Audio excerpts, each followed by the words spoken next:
Hello students, welcome to Shweta Yadav Tutorials. Please like and subscribe my channel and hit bell icon for more updates. In the last video we have discussed about the denaturation and the renaturation as well as the melting point of DNA or the temperature of melting. In this video we will discuss about the configuration of DNA, and here we are discussing a very important chapter of class 12, that is molecular basis of inheritance. So here what is configuration of DNA? DNA का configuration क्या होता है इसके बारे में हम discuss करेंगे. जैसा कि हम DNA के स्ट्रक्चर में पढ़ चुके हैं उसको थोड़ा सा रिवाइज करते हैं. जब हम DNA के स्ट्रक्चर की बात करते हैं तो DNA के स्ट्रक्चर में सबसे मुख्य भूमिका निभाने वाला होता है न्यूक्लियोटाइड. न्यूक्लियोटाइड की चेन यानी कि पॉलीमर, या हम ये कह सकते हैं कि बहुत सारे न्यूक्लियोटाइड से जुड़ के DNA या RNA बनता है. फिलहाल हम बात कर रहे हैं DNA की. अब जब हम बात करते हैं कि बहुत सारे न्यूक्लियोटाइड जुड़े, मान लीजिए ये phosphate sugar nitrogen base, phosphate sugar nitrogen base, ऐसे बहुत सारे जुड़ गए, ऐसे बहुत सारे जुड़ गए, तो एक चेन इधर बनी, एक चेन इधर बनी, दो चेन बन गई. तो ये जो दो चेन से बना हुआ DNA का स्ट्रक्चर होता है इसी को हम बोलते हैं डबल स्ट्रैंडेड DNA.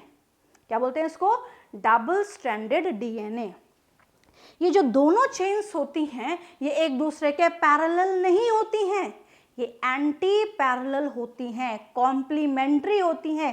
A के सामने हमेशा T होता है, दोनों के बीच में डबल हाइड्रोजन बॉन्ड होता है, और G के सामने हमेशा C होता है या C के सामने हमेशा G होता है. इनके बीच में होता है ट्रिपल हाइड्रोजन बॉन्ड. क्लियर? तो ये कुछ बेसिक चीजें हम लास्ट वीडियो में पढ़ चुके हैं. इसी के साथ साथ हमने कुछ और इम्पॉर्टेंट बात की थी और हमने ये कहा था कि जब हम DNA के स्ट्रक्चर को देखते हैं तो DNA के स्ट्रक्चर में ये जो दो न्यूक्लियोटाइड की चेन है इसमें फॉस्फेट शुगर यहाँ का, फॉस्फेट शुगर यहाँ का क्या बनाता है? बैकबोन. क्या बनाता है? बैकबोन. और ये जो बीच में नाइट्रोजन बेस पेयर होते हैं, नाइट्रोजन बेस पेयर, या इसको हम डायरेक्टली बोल देंगे बेस पेयर. ये जो बेस पेयर होते हैं ये बनाते हैं स्टेप्स. तो ये ऐसा सीढ़ी की तरह हमें स्ट्रक्चर लगता है कि जिस सीढ़ी पे हम चढ़ते हैं और जिन चीज़ों को, जिन लकड़ियों को हम पकड़ते हैं वो तो है बैकबोन, और जिसमें हम पैर रख के ऊपर चढ़ते हैं वो होती हैं स्टेप्स. तो यहाँ पे स्टेप्स क्या हैं? Base pairs. और दोनों तरफ जो बैकबोन का काम कर रही हैं वो है शुगर एंड फॉस्फेट. राइट? सो इस तरीके से DNA का स्ट्रक्चर हमने लास्ट वीडियो में पढ़ा था. अब हमने क्या देखा कि distance between two successive steps, successive मतलब एक के ऊपर एक, ये एक बेस पेयर, ये एक बेस पेयर, ये दो, ये तीसरा बेस पेयर, यानी कि तीन बेस पेयर है यहाँ पे, चौथा पांचवा, हम बहुत सारे बेस पेयर यहाँ पे देख सकते हैं. फिलहाल हम यहाँ पे तीन के हिसाब से समझ रहे हैं. तो हमने क्या देखा कि यहाँ पे जो बेस पेयर है इनको हमने क्या बोला? स्टेप. इसको भी स्टेप, इसको भी स्टेप. तो यानी कि इस और इस स्टेप के बीच में डिस्टेंस 3.4 एंगस्ट्रॉम, इस स्टेप और इस स्टेप के बीच में distance 3.4 angstrom. So distance between two successive steps, जितने भी सक्सेसिव स्टेप्स हैं उनके बीच का जो डिस्टेंस है that is 3.4 angstrom. Very important. ये भी हम पढ़ चुके हैं लास्ट वीडियो में जब हमने स्ट्रक्चर ऑफ DNA पढ़ा था, बट वहां पे हमने इसको बोला था स्टेप्स. नॉर्मली यहाँ पे सक्सेसिव स्टेप और एक एडिशनल वर्ड आ गया है. डायमीटर ऑफ DNA, जब हम फॉस्फेट टू फॉस्फेट DNA के डायमीटर को देखते हैं तो दैट इज 20 एंगस्ट्रॉम. क्या बोलेंगे इसको? 20 एंगस्ट्रॉम. क्लियर? अब ऐसा क्यों? DNA का डायमीटर अगर नीचे DNA जा रहा है या ऊपर भी जा रहा है या यहाँ पे भी है तो डायमीटर हमेशा यूनिफॉर्म ही रहेगा.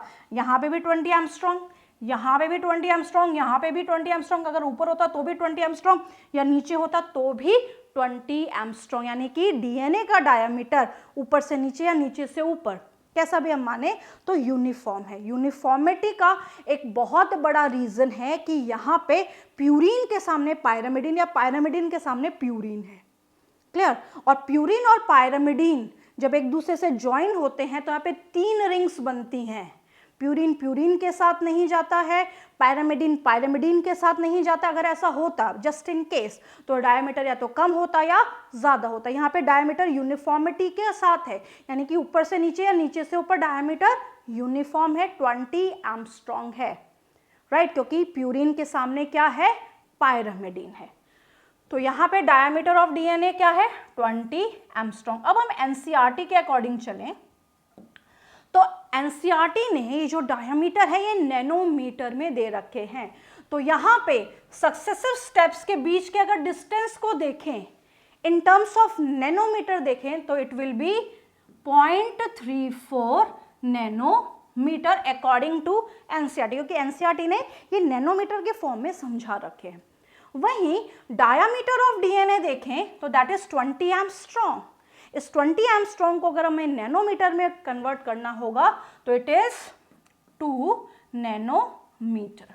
तो नैनोमीटर के टर्म्स में अगर क्वेश्चन पूछा जाएगा तो हमें याद रखना है कि कितना आ रहा है, और एंगस्ट्रॉम में पूछा गया है तो कितना आ रहा है। ये दोनों एज अ क्वेश्चन फ्रेम किए जाते हैं। तो हमें याद रखना है कि क्वेश्चन में किस कॉन्सेप्ट में हमें पूछा गया, हमें डायमीटर जो है एंगस्ट्रॉम के हिसाब से पूछा गया है या नैनोमीटर के हिसाब से पूछा गया है। इसमें गलती नहीं होनी चाहिए, इसलिए क्वेश्चन को ढंग से हमें रीड आउट करना है। At each step of accent the strand turn 36 degrees. Very important. हमने यहाँ पे क्या देखा?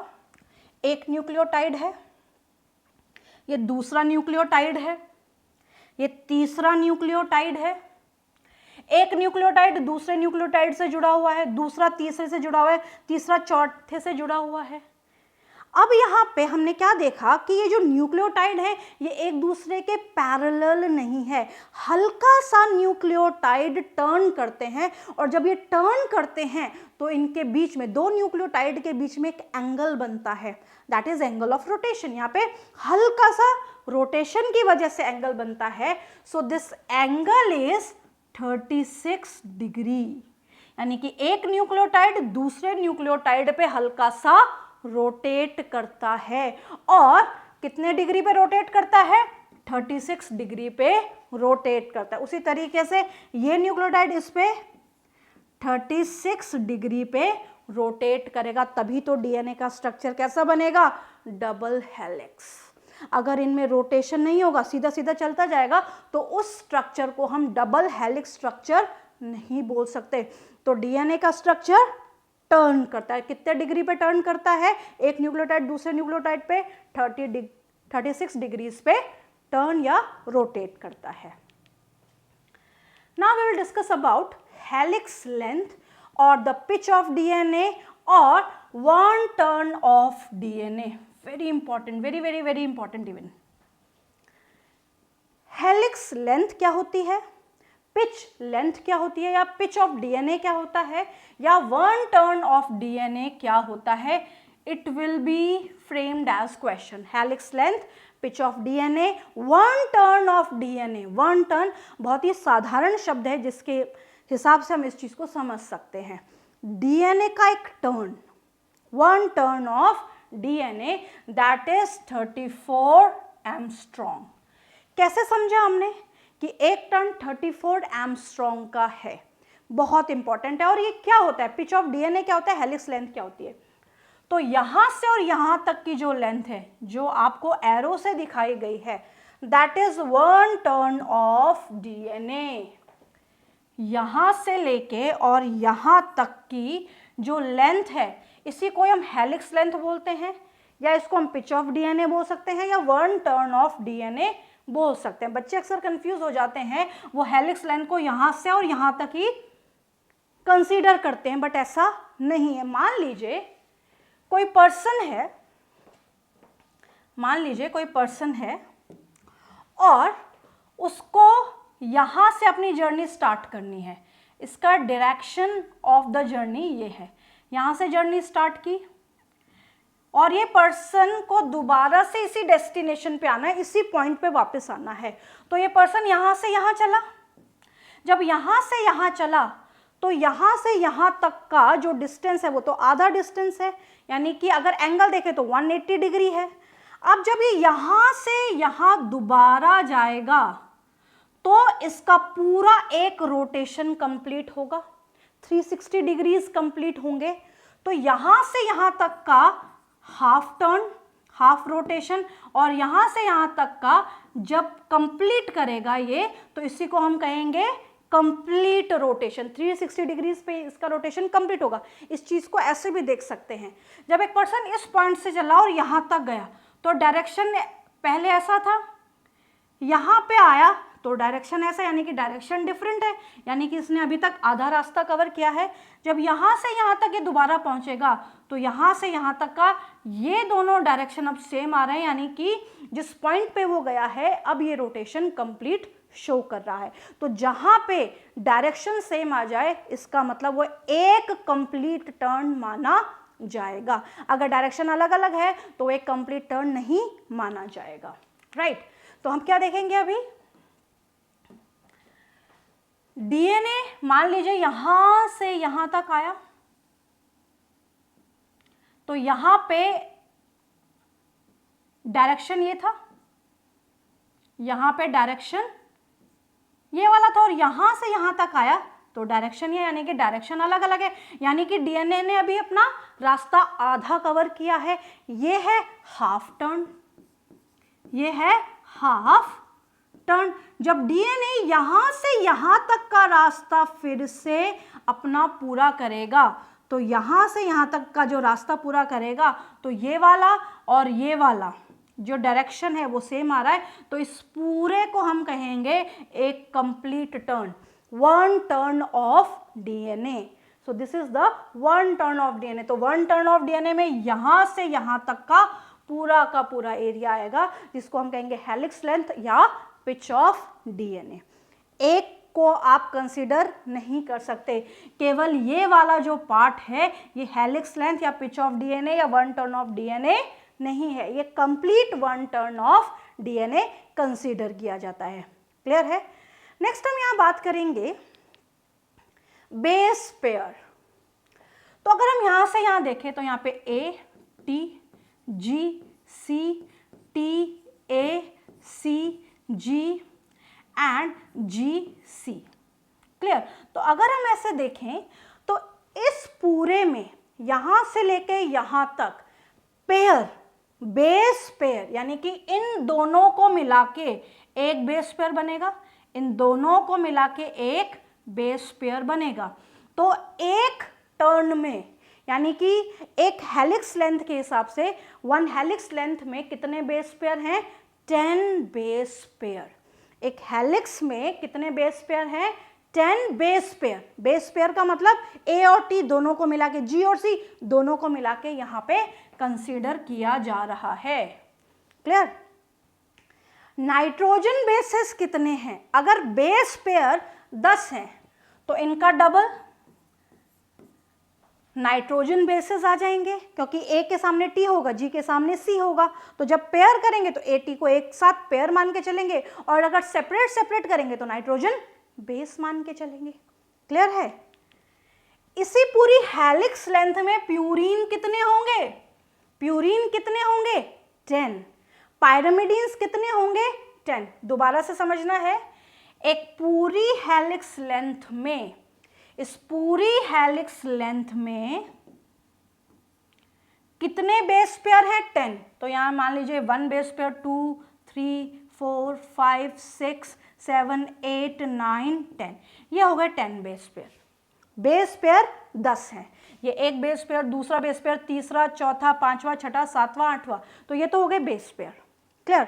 अब नाइट्रोजन बेस, तो नाइट्रोजन बेस अगर पेयर 10 है तो नाइट्रोजन बेस हो गए उससे दुगने, नाइट्रोजन बेस उससे दुगने हो जाएंगे। तो यहाँ पे नाइट्रोजन बेस आ गए 20। जितने प्यूरिन होते हैं उतने पायरामिडीन्स होते हैं। तो अगर नाइट्रोजनस बेस 20 है तो इसका हाफ प्यूरिन और इसका हाफ ही पायरामिडीन हो जाएगा। लेंथ ऑफ डीएनए को कैसे काउंट करते हैं? जब हम लेंथ ऑफ डीएनए की बात करते हैं तो हम क्या बोलेंगे? जितने भी बेस पेयर हैं, जितने भी बेस पेयर हैं मल्टीप्लाई बाय 3.4 एंगस्ट्रॉम। ऐसा क्यों? यहां पे जितने भी बेस पेयर हैं, तो यहां पे जितने भी बेस पेयर हैं साथ साथ में इन बेस पेयर के बीच में डिस्टेंस कितना है? तो बेस पेयर या इन स्टेप्स के बीच में डिस्टेंस को यहां पे बेस पेयर है, ये एक बेस पेयर, ये दूसरा बेस पेयर, तीसरा, चौथा, पांचवा, ये बेस पेयर्स हैं। अब इन बेस पेयर्स को अगर हम देखें तो ये बेस पेयर्स कितने हैं? 10। बेस पेयर्स कितने हैं? 10। और इन बेस पेयर्स के बीच में जो डिस्टेंस है उसको भी हम देखें। बेस पेयर्स के बीच में हम डिस्टेंस को देखेंगे तो हर जगह 3.4 एंगस्ट्रॉम, यहाँ पे भी 3.4 एंगस्ट्रॉम, यहाँ पे भी 3.4 एंगस्ट्रॉम और यहाँ पे भी 3.4 एंगस्ट्रॉम, यानी कि हर स्टेप या हर बेस पेयर के बीच में डिस्टेंस कितना है? 3.4 एंगस्ट्रॉम। तो अगर हमें किसी डीएनए की लेंथ निकालनी है तो हम देख लें कि इसमें बेस पेयर्स कितने हैं और साथ साथ में उसको मल्टीप्लाई कर दे बेस पेयर्स के बीच के डिस्टेंस से, तो वो कितना है? 3.4 एंगस्ट्रॉम। तो वहां पे क्या आ जाता है? हमारे पास आ जाता है लेंथ ऑफ डीएनए। तो यहाँ पे length of DNA 10 base pairs हैं, 3.4 angstrom is equal to 34 angstrom, यानी कि इस डीएनए की लेंथ कितनी है? 34 एंगस्ट्रॉम। दोबारा से एक बार रिपीट करते हैं इन चीजों को। Helix length, pitch of DNA या 1 टर्न ऑफ डीएनए क्या होता है? डीएनए की यहां से लेके और यहां तक की लेंथ। यहां से यहां तक की क्यों नहीं है? यहां से यहां तक की इसलिए नहीं है क्योंकि this having half turn only, DNA यहां से यहां तक चला तो डीएनए ने आधा रास्ता ही क्या किया? आधा रास्ता ही पूरा किया, यानी कि ये आधे रास्ते ही चला। और जब ये यहां से यहां तक आएगा तो डीएनए का एक टर्न माना जाएगा, क्योंकि डीएनए यहां से चला था तो इसका डायरेक्शन ये था, यहां पे भी इसका डायरेक्शन ये है, तो जब डायरेक्शन सेम आ गया इसका मतलब इसका एक टर्न कंप्लीट हो गया। तो helix length, pitch of DNA या 1 टर्न ऑफ डीएनए कितना है? 34 एंगस्ट्रॉम। इस 1 टर्न में या हेलिक्स लेंथ में कितने बेस पेयर्स हैं? Base pairs 10। नाइट्रोजन बेस कितने हैं? दुगने 20। प्यूरिन कितने हैं? जितने बेस पेयर हैं उसमें आधे प्यूरिन है, आधे पायरामिडीन है। एक न्यूक्लियोटाइड दूसरे न्यूक्लियोटाइड पे हल्का सा रोटेट करता है तभी तो एक टर्न बनता है, दैट इज 36 डिग्रीज। और अगर हमें डीएनए की लेंथ का पता करना है तो base pair multiply by 3.4 angstrom हम कर सकते हैं। इसी के साथ साथ हम यहाँ पे पढ़ते हैं मेजर ग्रूव और माइनर ग्रूव। तो यहाँ पे ग्रूव का मतलब ये जो बहुत अंदर तक एक पूरा एरिया बनता है और ये एरिया बड़ा है, तो ये जो ग्रूव है ये बड़ा groove that is major groove, और ये जो छोटा ग्रूव बनता है इसको हम बोलते हैं माइनर ग्रूव। जो मेजर ग्रूव है वो बहुत इंपॉर्टेंट है क्योंकि यहाँ पे हम आगे पढ़ेंगे हिस्टोन प्रोटीन के बारे में। यहाँ पे हिस्टोन प्रोटीन होता है जो डीएनए की पैकेजिंग में मदद करता है, क्योंकि जब हम डीएनए को देखते हैं और सेल को कंपेयर करते हैं तो एज पर द लेंथ, अगर हम डीएनए की लेंथ देखें और सेल की साइज देखें तो सेल की साइज छोटी है, डीएनए की लेंथ लंबी है, तो डीएनए को पैक करने के लिए कुछ ना कुछ चाहिए और वो कुछ क्या है? हिस्टोन प्रोटीन, जो कि कहाँ मिलता है? मेजर ग्रूव में मिलता है। क्लियर? अब इससे रिलेटेड एक क्वेश्चन सॉल्व करते हैं। इन अ डबल स्ट्रैंडेड डीएनए, एक डबल स्ट्रैंडेड डीएनए है, अगर क्वेश्चन में कुछ भी ना दिया हो तो हमें डीएनए को डबल स्ट्रैंड मान के ही चलना है। 2000 base pairs are present, find out the number of following, हमें इन फॉलोइंग का नंबर पता करना है। क्या क्या चीज़ों का नंबर हमें पता करना है? इन सारी चीज़ों का नंबर हमें पता करना है। तो कैसे पता करेंगे? सबसे पहले हमें पता है कि बेस पेयर इतने हैं, बेस पेयर है 2000, डबल स्टैंडर्ड डीएनए में बेस पेयर कितने हैं? 2000। अगर हमें नाइट्रोजन बेसेस निकालने होंगे तो पेयर को मल्टीप्लाई बाय 2 करेंगे, तो यहां पे नाइट्रोजन बेसेस आ जाएंगे 4000, दुगने होंगे जैसा कि हम पढ़ के आए हैं। नाइट्रोजन बेसेस में अगर प्यूरिन को देखें तो नाइट्रोजन बेसेस में आधे प्यूरिन होते हैं, आधे पायरिमिडिन होते हैं, तो प्यूरिन का नंबर 2000, पायरिमिडिन का नंबर भी 2000, जितने प्यूरिन उतने ही पायरिमिडिन। तो अब देखो, जितने प्यूरिन उतने ही पायरिमिडिन, 2000 प्यूरिन 2000 पायरिमिडिन, तो टोटल नाइट्रोजनस बेसिस हो गए 2000 और पेयर में हो गए ये 2000। टोटल नाइट्रोजनस बेसिस हो गए 4000 और पेयर में हो गए 2000। क्लियर है? Next, nucleotides, very important. Nucleotide कितने हैं? अब न्यूक्लियोटाइड का मतलब क्या है? न्यूक्लियोटाइड न्यूक्लियोटाइड न्यूक्लियोटाइड न्यूक्लियोटाइड से ही पूरा डीएनए बना है। तो जितने नाइट्रोजन बेसेस, क्योंकि हर नाइट्रोजन बेस के साथ न्यूक्लियोटाइड होगा ही होगा, ATGC, तो जितने नाइट्रोजन बेस उतने ही न्यूक्लियोटाइड। तो यहाँ पे न्यूक्लियोटाइड की संख्या भी 4000। फॉस्फेट, जितने न्यूक्लियोटाइड उतने फॉस्फेट, या जितने नाइट्रोजन बेस उतने फॉस्फेट, कैसा भी हम कर सकते हैं। So it will B also 4000। Now ribose sugar, ribose sugar यहां पे है 0, क्योंकि ये डीएनए है और डीएनए में राइबोज शुगर नहीं होती। अगर क्वेश्चन में आता डीऑक्सी राइबोज शुगर, तो उसका नंबर हम निकाल सकते थे, जितने फॉस्फेट या जितने न्यूक्लियोटाइड उतनी ही डीऑक्सी राइबोज शुगर वहां पे मौजूद होती। एन ग्लाइकोसाइडिक बॉन्ड, तो एन ग्लाइकोसाइडिक बॉन्ड कितने होंगे? 4000। ग्लाइकोसाइडिक बॉन्ड कौन से बॉन्ड होते हैं? जो बेसिस को और शुगर को अटैच करते हैं। तो यहाँ पे ये भी कितने होंगे? 4000। लेंथ ऑफ डीएनए, अब हमें डीएनए की लेंथ निकालनी है, तो डीएनए की लेंथ कैसे निकलेगी? Base pair multiply by 3.4 angstrom. कितने बेस पेयर है? 2000 multiply by 3.4 angstrom, so it is 2 4 जा 8, 2 3 जा 6, 00 Armstrong. What is the length of DNA? Here is 6800 Armstrong. So this is the question related with the configuration of DNA. हमें DNA के configuration को अच्छे से समझना होगा, क्योंकि इस पे बहुत सारे क्वेश्चन पूछे जाते हैं, अलग अलग एग्जाम में पूछे जाते हैं, इसलिए कॉन्फ़िगरेशन आपको डाई हार्ड पता होना चाहिए कि हेलिक्स लेंथ क्या होती है, कहाँ से कहाँ तक की हेलिक्स लेंथ है। क्लियर? हाफ डीएनए यहाँ से यहाँ तक गया, तो यानी कि डीएनए ने यहाँ से यहाँ तक रन किया, आपने एक सेक्शन में उसे रन कराया, that is not helix length. Helix length, पूरी हेलिक्स लेंथ को हम देखते हैं, that is also known as the pitch of DNA as well as 1 turn of the DNA.